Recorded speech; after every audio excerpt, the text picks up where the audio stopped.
Dan ini profil saya ya secara general, alhamdulillah sudah meraih 60 prestasi dan penghargaan di bidang karya tulis ilmiah ya, termasuk esai juga di situ, kemudian research dan innovation product.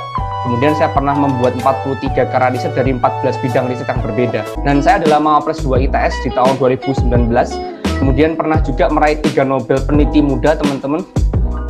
Ini pas saya ketika SMP saya 1 kali dapat, kemudian SMA dapat 2 gitu.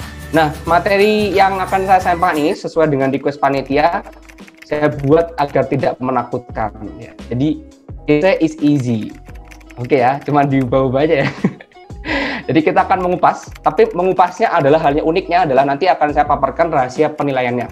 Dan materinya memang tidak banyak, tapi bagaimana menuliskan esai yang layak itu yang sulit gitu ya. Nanti akan saya jelaskan bagaimana cara menuliskannya. Sebelumnya saya pasti akan mengatakan bahwa semua materi ini berdasarkan pengalaman pribadi dan ini juga ada di SHI, teman-teman. Ada cerita yang menarik nih ya, yang selalu saya berikan di awal ketika saya ngisi materi, yaitu ada kisah inspiratif bimbingan SHI. Dan pada tanggal 23 Desember tahun 2020 saya mendapatkan sebuah pesan dari kepala sekolah, salah satu mitra kami. Dan ini sekolahnya sekolah dasar ya, SD teman-teman, bukan SMP, SMA ataupun mahasiswa. Di sana kepala sekolahnya menyatakan, ada salah satu anak namanya Bardan, teman-teman. Ini masih kelas 5 SD. Dan beliau menceritakan bahwa 5 tahun Bardan itu tidak pernah berbicara dengan gurunya. Ditanyain sudah makan belum, mau pulang sama siapa, itu nggak jawab gitu. Karena memang dia tidak percaya diri anak ini gitu loh. Bahkan sampai didampingi oleh psikolog. Kalian bisa membayangkan bagaimana kondisinya mereka. Nah, di situ akhirnya kita masuk nih kerjasama dengan SHI. Kemudian anak ini bisa berkarya, teman-teman. Sama orang tuanya sangat disupport. Dia beli gelas Erlenmeyer, gelas ukur kimia kayak gitu ya. Dia buat hand sanitizer yang dia buat sendiri. Dan akhirnya itu bisa mendapatkan medali perunggu tingkat nasional. Dan kemudian saya jawab, ya Bardan itu telah menemukan sesuatu yang membuatnya bahagia. Ya, atau ia pernah temui sebelumnya, yaitu penelitian. Dan dia itu punya kebanggaan ketika menghasilkan karya, apalagi homemade-nya sendiri, dan berbicara karena ia menyukainya. Dan disitulah Bardan yang sekarang dia malah sudah punya 3 prestasi, teman-teman, itu di kompetisi karya ilmiah dan innovation product di tingkat nasional. Dan bagaimana dengan kalian yang di sini yang mahasiswa, saya rasa idenya sangat bagus ya. Dan ini masih SD gitu ya. Masih kelas 5 yang awalnya terpuruk dan lain sebagainya, tapi ternyata dia bisa mengubah soft skill. Dan disitulah teman-teman, penelitian itu tidak hanya mengubah hard skill dalam menulis, tapi mengubah kita dalam soft skill. Kalau nggak percaya siapapun di sini ya, mungkin dari teman-teman di sini yang pernah ikut kompetisi kayak gitu, saya yakin kalian pasti pernah presentasi. Dan ketika kalian presentasi itu akan membuka kalian untuk berbicara, gitu kan ya. Dan disitulah soft skill kalian akan terasah. Jadi silakan siapapun kalian yang ada di sini yang udah pernah nulis ataupun belum, itu bukan masalah buat saya gitu ya. Tapi di sini materi ini bisa kalian pahami lah bagi yang baru mulai awal nulis maupun yang nanti kalian akan menulis gitu ya, menulis esai. Oke, sekarang ini saya bahas, apakah memang esai itu easy gitu ya? Pertanyaan kan simple. Apakah memang seperti itu? Saya ceritakan dulu di sini. Ini pengalaman saya dan ini sungguh-sungguh terjadi, teman-teman. Mungkin kalian tidak mau mengetahui ini ya, karena ini biasanya saya lihat ketika saya jadi juri. Coba dibaca dan diresapi gitu ya. Nah, ini pengalaman saya selama ini menjuri. Apabila terdapat 100 karya pada kompetisi ilmiah yang akan dinilai ini ya, dan maka biasanya yang saya nilai nih ya, tidak lebih dari 20 karya yang layak dikatakan sebagai karya esai. Coba. Berarti artinya apa? 80 karya yang dia kirimkan itu bukan esai. Bisa jadi KTI, bisa jadi ringkasan, bisa jadi artikel. Nah, terus ini fakta nih ya, beneran nih, hanya 20 karya esai. Dan saya pernah menggagalkan 1 orang pemenang. Ada ceritanya nih. Ceritanya di sini. Pernah terjadi ada karya esai yang total nilainya menempati peringkat 3. Jadi ada juri di situ, ada 3 orang juri dan semuanya dosen. Kecuali saya, ya.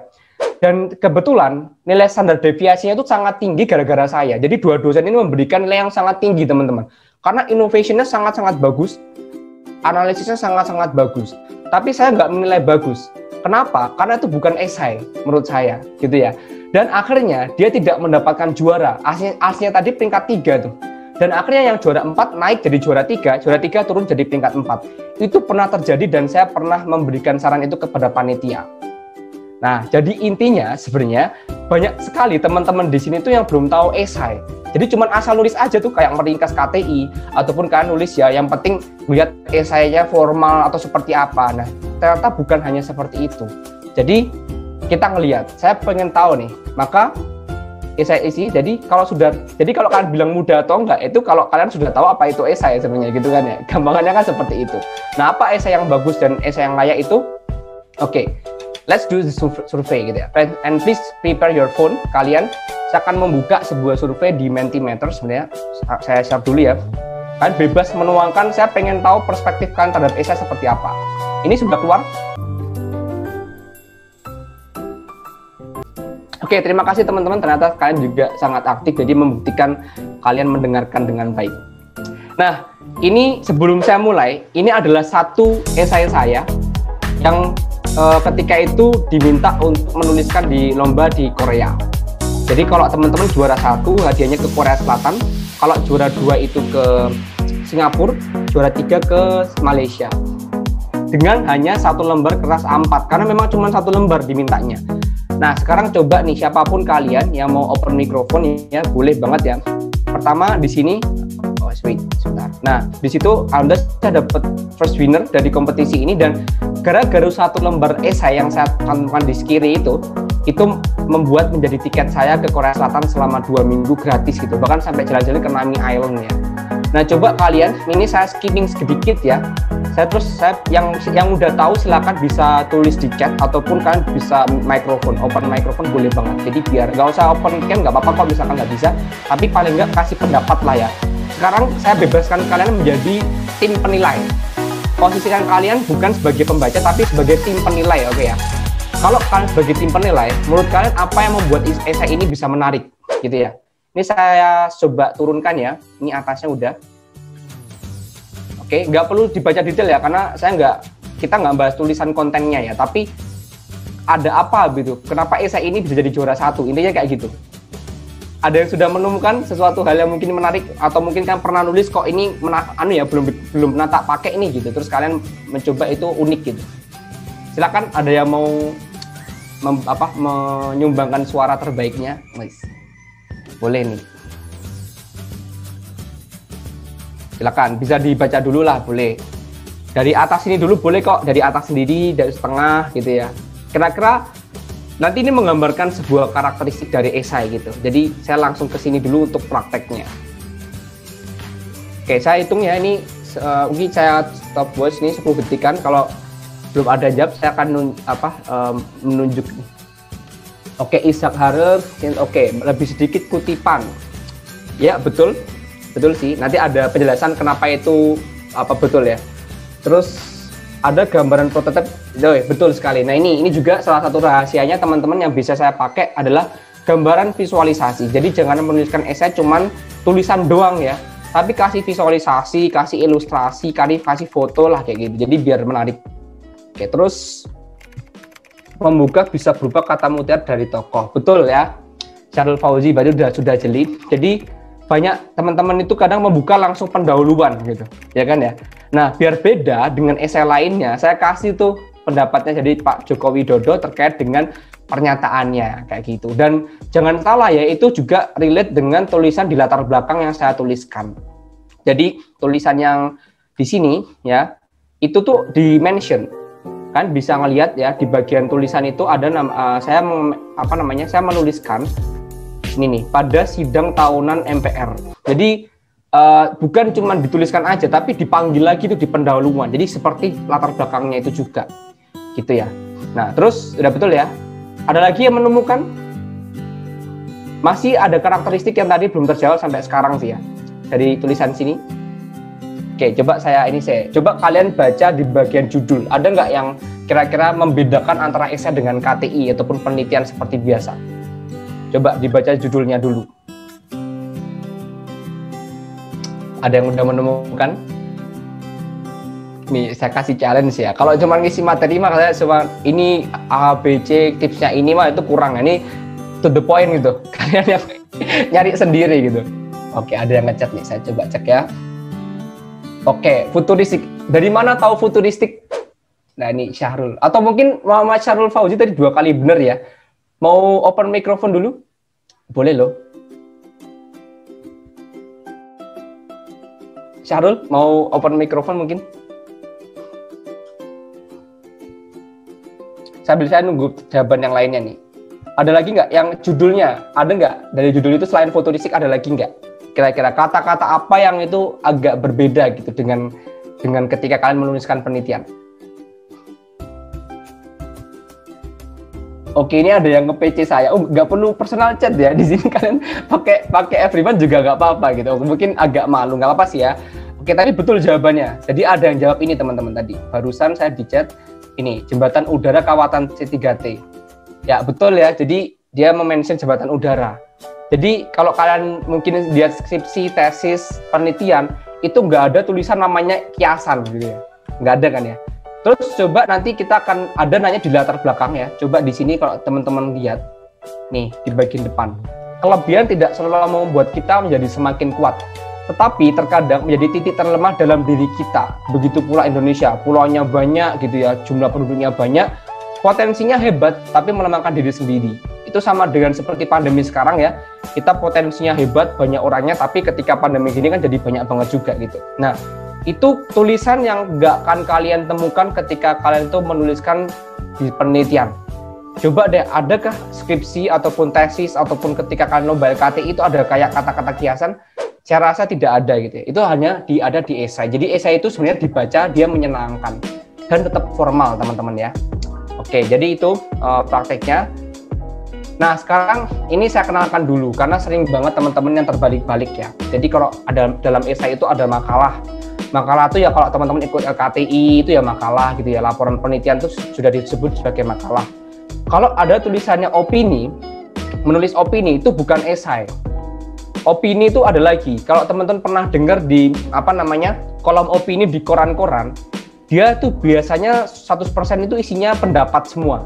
Jadi kayak ya kita ini aja melihat pandangan gitu tentang COVID-19 sih apa nih yang lagi booming gitu ya, trennya apa gitu. Kalian bisa memaparkan terserah kalian tanpa dasar apapun. Jadi pendapat aja gitu.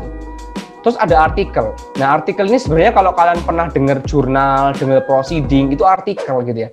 Jadi kalau paling atas itu artikel ilmiah gitu ya. Artikel itu nyabang jadi jurnal sama proceeding. Jurnal sama proceeding nyabang lagi jadi paper. Jadi kan kalau teman-teman tahu kan jurnal adalah kumpulan dari paper. Ya, jadi biar bisa membedakan. Tapi ada namanya artikel yang dia kayak berita gitu ya. Contohnya tuh National Geographic. Ya, itu artikel. Dia bukan opini, bukan makalah ya, tapi dia artikel. Dia artikel ilmiah yang dia publikasi tapi dia melalui sebuah majalah kayak gitu. Nah, sebenarnya apa itu esai? Nah, kalau secara gampangnya sih esai adalah pandangan penulis. Tadi ada yang udah menyebutkan ya, itu betul sekali. Jadi esai itu ada penilaian tingginya adalah pandangan penulisnya.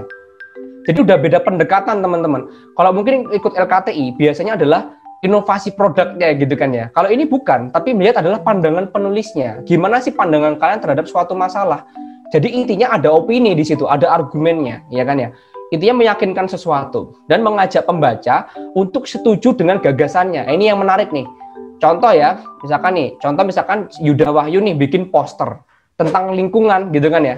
Ditempel di tempat gitu, di tempat sampah gitu ya, di tempat sampah. Terus misalkan, ayo teman-teman jaga lingkunganmu agar kamu tidak membuang sampah sembarangan gitu kan. Nah, itu kan pendapatnya Yuda Wahyu dengan karyanya sendiri. Nggak ada dasarnya kan, siapa yang menyuruh kan nggak ada, tapi dia berpendapat seperti itu untuk mengajak orang lain agar mereka juga mau. Masalah dia mau atau enggak ya itu masalah nanti gitu kan. Sama dengan esai, tapi ini bentuknya bukan poster, tapi bentuk dalam tulisan. Nah, maka dari itulah kalau teman-teman bisa ngelihat itu karya non-fiksi gitu ya. Kalau dibilang tuh esai itu ya karya ilmiah sebenarnya, tapi dia karya non-fiksi. Jadi dia tetap ditulis dari fakta juga ya, tapi tetap harus bisa dipertanggungjawabkan. Itu intinya. Kalau teman nulis opini, jadi dia nggak harus dipertanggungjawabkan ya. Kalian nulis aja gitu ya, asalkan tidak mengandung sara negatif itu nggak ada masalah gitu sih. Nah, makanya kami kalau di mentor SHI itu merumuskan pakai cara ini. Jadi kalau kakak pernah dengar ini, sebenarnya ini adalah dari rumusan kami di mentor SHI teman-teman, agar memudahkan aja, yaitu dengan 70% isinya opini atau argumen penulis, dan 30%-nya adalah fakta. Jangan kebalik ya, kalau kebalik berarti bukan esai. Apalagi kalau teman-teman ringkas KTI. KTI kan sudah dibuktikan, ya kan? Berarti kalau kan sudah dibuktikan, itu sudah 100% fakta, tidak ada argumen lagi yang ada di sana. Nah, gampang banget buat kita jadi tim penilai untuk melihat apakah ini itu opini atau dia tulisan fakta. Ya, jadi jangan banyak mengutip ya. Kalau teman-teman mengutipnya banyak, namanya bukan esai tapi literatur review. Nah, itulah jadi agak beda ya. Intinya ingat 70-30, itu yang paling intinya lah. Nggak usah dihitung beneran sih, cuman bayangin aja. Nah, karakteristik esai yang pertama tadi saya udah bilang di awal, memiliki gaya bahasa yang khas gitu ya.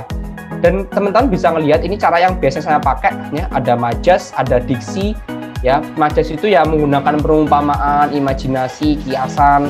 Diksi itu menggunakan pilihan kata yang mudah dipahami. Kayak tadi ya, membandingkan kan kita ngelihat kayak potensinya besar tapi juga melemahkan diri sendiri. Jadi ada kata-kata yang menarik di sana. Terus kalian harus ada konotasi, kata memiliki rasa. Ya, jadi itu harus dimasukkan tuh. Karena kita di sini esai itu titik poinnya adalah dibaca menyenangkan. Itu titik poinnya.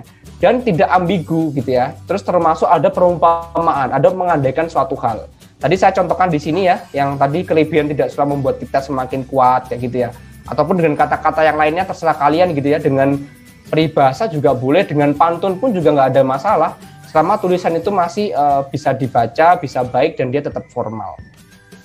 Nah, kalau saya ngisi biasanya apapun dalam struktur esai ilmiah, karya ilmiah itu saya mengandalkan sebuah makanan. Ini saya rasa sudah makan siang semua ya. Kalau belum makan ya udah nggak apa-apa, agak sabar gitu ya. Jadi sebenarnya dibaginya 3 ini aja. Jadi biar nggak usah bingung isinya apa ya. Intinya cuma 3, appetizer, main course, sama dessert. Yaitu kalau kalian mungkin di Pizza Hut ya, kan ada tuh di restoran apa gede kan ada tuh kayak apa istilahnya ini ya sajian makanan lah tahapannya. Kita dikasih makanan roti. Nah kalau udah makan roti kan kita pengen makan nasi kan kalau orang Indonesia kan, karena dia makanan pembuka. Nah ketika sudah makan nasi, kita kenyang gitu ya, wah ini enak banget nih dan lain sebagainya. Nah agar rasa enak itu berkesan, ditutuplah dengan hal yang manis, yaitu dengan dessert. Nah kalau di esai sama, kita bagi tuh appetizer itu masalahnya. Paparin tuh masalahnya itu penting, jadi kalau kita ngelihat, itu bukan idenya sebenarnya, tapi masalahnya. Kalau masalah yang kalian sampaikan itu urgent, penting, ya berarti itu solusinya juga penting.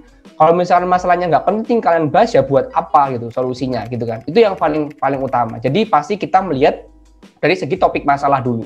Kemudian main course-nya, ya tadi gagasan kalian, argumen kalian, harus meyakinkan gitu. Kenapa sih ini harus diwujudkan tuh kenapa itu? Itu harus ada alasannya. Kemudian ditutup dengan hal yang manis. Nah, esai ada caranya sendiri untuk menutup itu. Nanti akan saya paparkan di slide berikutnya. Oke, terus ya lanjut ya. Di sini setelah tadi kita mengetahui kayak ciri khasnya masing-masing, sebentar. Ada yang keluar.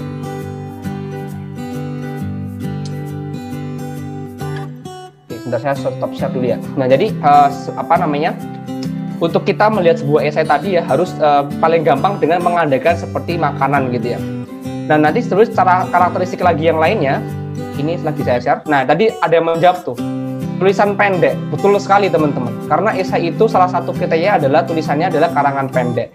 Dan sepengalaman saya, tulisannya biasanya cuma 500 sampai 3.000 kata. Ya mungkin ada yang lebih ya, cuman ada juga cuma 500, ada minta juga sampai 3.000 kata gitu. Bahkan saya pernah ada lomba esai itu cuma nulis di Instagram. Kalau kalian pengen penasaran, ada di Instagram saya ya, agak di bawah-bawah sih ya, itu kompetisinya dari Kementerian Pendidikan. Dan saya cuma nulis di itu dengan caption yang seadanya gitu, dengan foto, itu dapat beasiswa 5 juta rupiah. Cuma nulis di Instagram teman-teman, dengan format esai gitu ya. Itu sangat pendek, jadi karangannya pendek. Nah, pernahkah teman-teman melihat ini? Ini juga teman-teman dari SHI yang merumuskan. Jadi sebenarnya kalau teman-teman lihat, laporan penelitian itu disederhanakan jadi esai. Nah, kalau kalian ada melihat, kok ada yang bikin penelitian terus jadiin esai, itu ya bisa aja. Tapi dilihat dulu karakteristiknya gitu ya. Jangan terus semuanya dimasukin jadi esai. Esai itu cuma 3, pendahuluan, isi, penutup ya. Tapi di dalam pendahuluan, di dalam isi itu sebenarnya juga isinya seperti ada di KTI ataupun di laporan penelitian yang ada bab 1 ya, pendahuluan, tinjauan, metode, pembahasan, kesimpulan lah kayak gitu ya. Nah, di pendahuluannya biasanya itu yang dimasukkan adalah latar belakangnya, kemudian dasar teorinya dan gagasan esainya. Itu harus muncul di situ. Kalau dasar teori kalian masukkan diisi gimana? Ya boleh aja, nggak ada masalah. Jadi sebenarnya diisi itu boleh tuh dimasukin dasar teori. Ya, terus konten isinya yang harus dominan adalah metodenya dan gagasannya. Ingat teman-teman tadi di awal saya bilang 30% fakta, bukan malah 70% fakta gitu ya. Kalian berargumen dengan didasari oleh fakta. Intinya kayak gitu. Nah, terus kemudian penutup. Tadi karangan pendek ya, jadi sangat simpel. Tadi jawab futuristik tadi ya, itu betul banget teman-teman. Jadi esai itu adalah gagasan futuristik. Jadi memiliki prospek di masa yang akan datang. Seperti PKM-GT, PKM-GFK itu malah esai kalau kalian mau buat gitu ya. Tapi kan kalau GT-GFK kan dia formal nih buatnya. Nah, kalau bahasa yang dibuat menyenangkan, lebih enak dibaca, itu akhirnya jadi esai. Paham ya sampai sini ya? Nah, ini yang karya yang kami contohkan. Jadi contoh nih ya, teknik ya, saya kasih pakai teknik yang lebih gampang aja gitu. Di sini ada yang membuat namanya segitiga bermuda. Judulnya lihat, penjara terapung di wilayah 3T Indonesia sebagai perlakuan psikologi kepada tersangka, terdakwa dan terpidana tindak pidana korupsi. Ya, jadi ini buat penjara bawah laut. Kalau saya tanya, penjara bawah laut itu ada atau enggak sekarang? Nggak ada. Tuh, nggak ada kan ya. Kedua nih, bisa nggak dibuat? Mungkin ya. Nah, inilah ciri-ciri esai. Kalau dibilang mungkin, berarti itu esai ya teman-teman. Kalau kita ngelihat, sebenarnya kita lihat ya, di Cina sekarang kalian bisa lihat terowongan itu sudah sampai membelah lautan tuh, sampai turun. Kalau cuma untuk membuat bangunan di bawah laut ya it's okay aja gitu kan. Nah, contohnya di situ. Nah, jadi ini pernah karyanya ITS juga ya, pernah dapat. Dan kalau kalian lihat gagasan futuristik harus ada batasnya. Jangan ngawur ya. Apa aja? Pertama, rasional. Nah, rasional ini berarti dia bisa diterima oleh akal sehat. Contoh gini, dan dia juga masuk akal. Kalau teman-teman lihat nih, itu Kak, Doraemon, pintu kemana saja. Itu kan juga ini kan, gagasan futuristik kan. Tapi untuk sekarang sepertinya itu tidak mungkin, bukan mungkin ya, tapi tidak mungkin gitu. Terus kayak teleportasi. Alat teleportasi itu juga itu nggak mungkin gitu, karena memang belum ada risetnya seperti itu. Terus potensial dan dia didukung dengan teori. Apa dimaksud dengan didukung teori? Seperti ini. Misalnya nih, kita mau bangun rumah sakit yang dia itu biar pasien itu nggak keluar-keluar gitu ya kalau di COVID gitu. Kita bangun rumah sakit yang ada di laut misalnya. Nah, untuk membangun rumah sakit di laut, teman-teman harus tahu dong bahwa rumah sakit itu harus didukung dengan material-material yang memang tahan air kan, betul ya? Tahan air, tahan ombak, terus tahan garam dan kandungan dan sebagainya. Nah, di situ kalian boleh mencari sumber-sumber referensi yang kira-kira mendukung material apa yang bisa diterapkan ketika kalian itu menggunakan untuk membangun rumah sakit. Jadi seperti itu, kalian harus membuktikan apa sih kira-kira materialnya itu. Tapi desain-desainnya itu nggak ada dasarnya, kalian yang mendesain sendiri. Nah, disitulah perannya.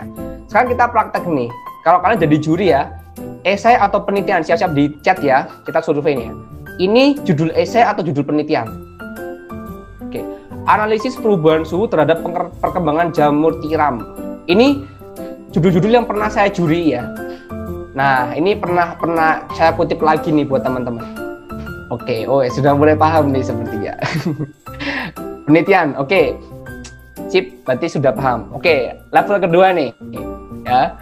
Jadi juri kan, enak jadi juri cuma mengejudge dan menilai ya teman-teman ya. IMAX, inovasi masker ramah lingkungan untuk perlindungan di masa pandemi. Ishak jawab esai. Terus ya, yakin nih ada jawab penelitian nggak nih? Ya, ini ya, oke. Nah, teman-teman sudah mulai terjebak. Sebenarnya di sini dia tengah-tengah, ya. Bisa esai, bisa penelitian. Bagaimana caranya? Gini, kalau karyanya sudah jadi, sudah diterapkan, sudah dibuktikan, sudah teruji, itu mending penelitian, jangan di esai. Tapi kalau dengan judul ini, dia mengarahkan ke inovasi masker yang mungkin berbeda dari yang sekarang, gitu ya. Misalkan nih, maskernya itu bisa buat anti COVID dan dia juga bisa untuk kerja.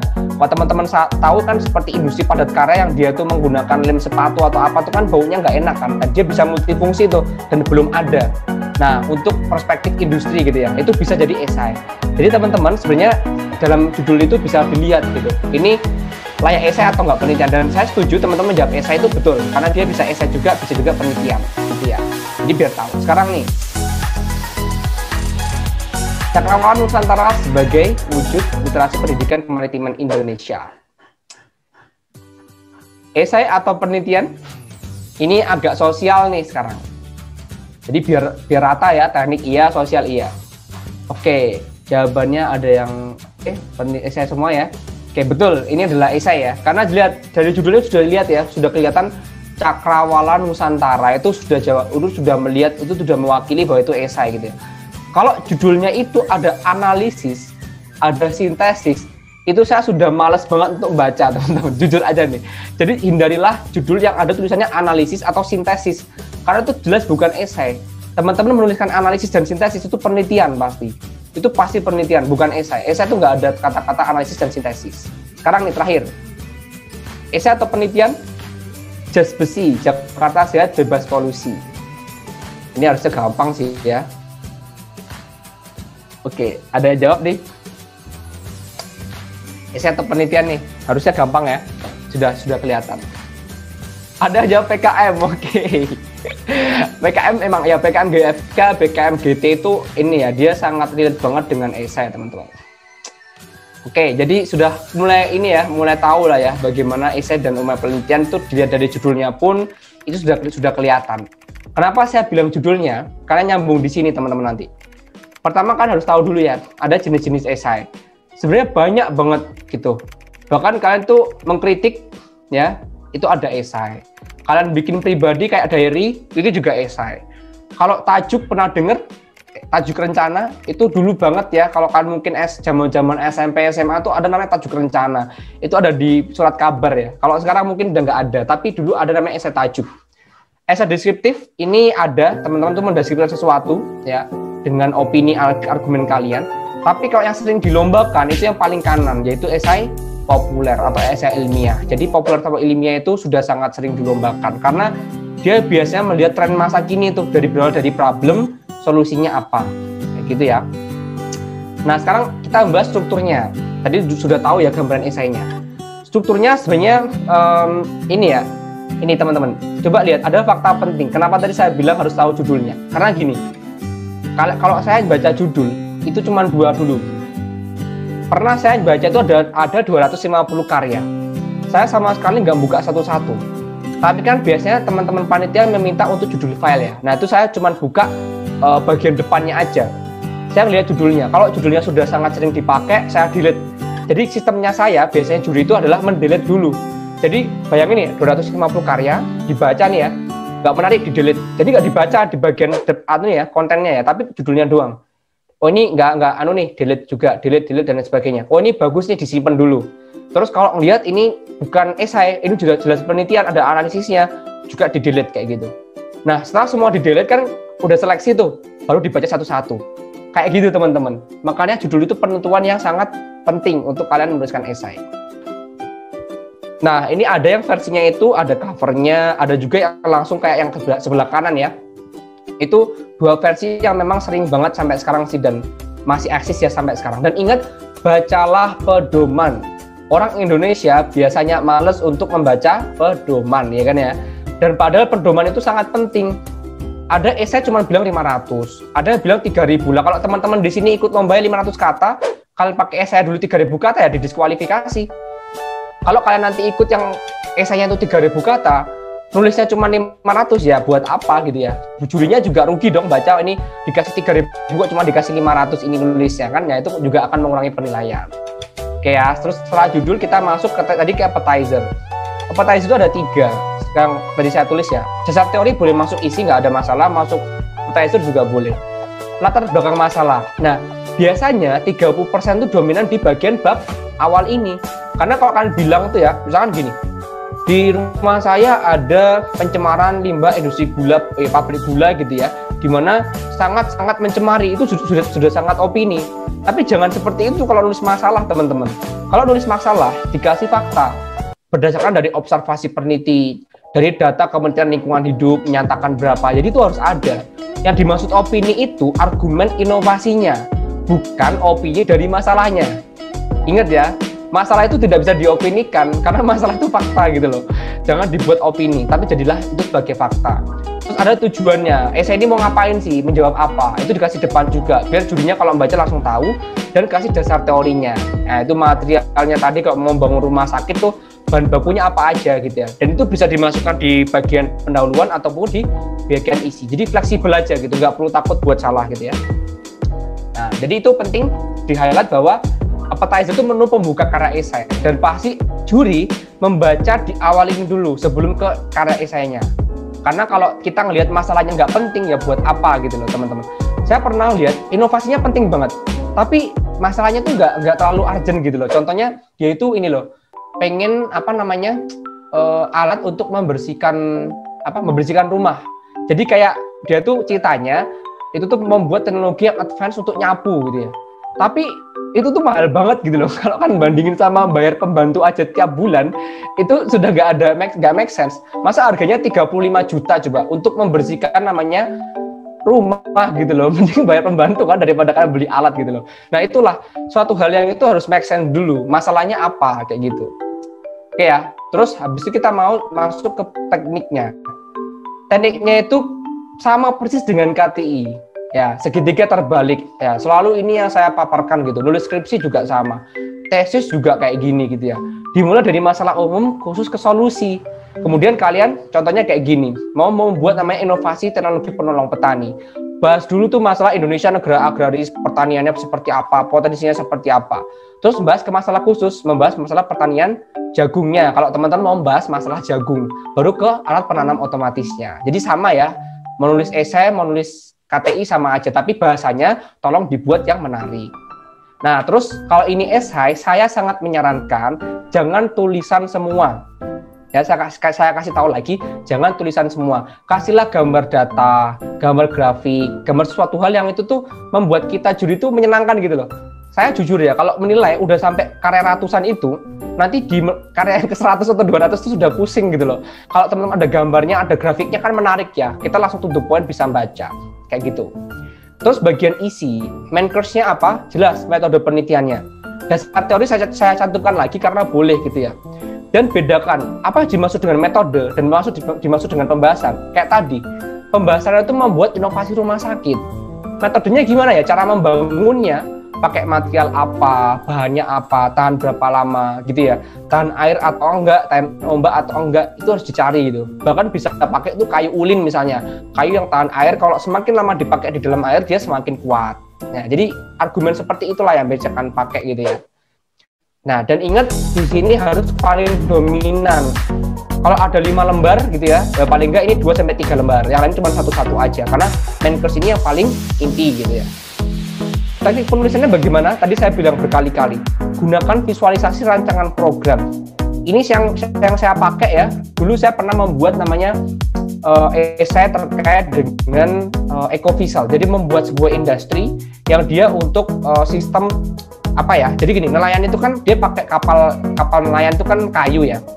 Nah, di sini saya membuat kapal itu berbahan plastik HDPE, daur ulang. Ini ke depan ya, masa depan gitu. Nah, HDPE ini sistemnya itu bisa ditukar tambah. Jadi kalau misalnya ini sistem operasionalnya nih di dalam esai itu intinya kalau kita misalkan nelayan itu dia tuh mau melaut, kapalnya rusak, dia bisa ke industri dikasih tukar kapal baru. Kapalnya kita tambal, kita kasih ke nelayan lain lagi gitu dan seterusnya. Terus kita kasih gambar tuh desain 3D kan jadi menarik kan. Jadi nggak cuma membuktikan dalam tulisan, tapi dalam bentuk gambar dan visualisasi desain.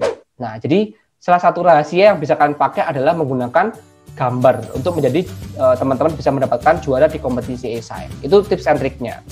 Terakhir adalah penutup. Ditutup dengan hal yang manis ya. Isinya kesimpulan, rekomendasi, dan harapan penulis. Sama ya, KTI juga gitu. Bedanya adalah di harapan penulisnya. Ya, harapannya itu seperti apa tuh bisa tercantum. Dan dia dessert. Dessert itu kan dia manis ya, agar dia tuh berkesan. Jadi kalau juri itu udah baca sampai terakhir itu masih berkesan sampai nanti dia menilai. Nah, Oke, begitu yang bisa saya sampaikan. Saya tutup dengan sebuah pesan ya. Jadi keberhasilan mencetak seseorang untuk berkarya dan berprestasi itu ternyata jauh lebih bermakna serta membanggakan, melebihi kebanggaan atas prestasi dari diri sendiri. Jadi prestasi yang pernah saya raih sekarang itu sebenarnya saya sangat senang dengan teman-teman yang sekarang sudah punya karya dan berprestasi. Dan saya tunggu teman-teman yang ada di sini karyanya gitu ya dan prestasinya, dan silakan buktikan dari tips and trick yang sudah saya paparkan tadi. Karena esai itu tadi biasanya orang itu nggak tahu esai, sehingga banyak saingannya, tapi karena itu bukan esai akhirnya jadi nggak juara. Di sini kalian sudah tahu apa itu esai dan saya harapkan teman-teman bisa menerapkan untuk jadi juara. Oke, saya tutup dengan tagline di SAI, saya Sadar Indonesia, mudah berkarya, prestasi luar biasa. Sekian dari saya, jika ada salah mohon maaf. Wassalamualaikum warahmatullahi wabarakatuh.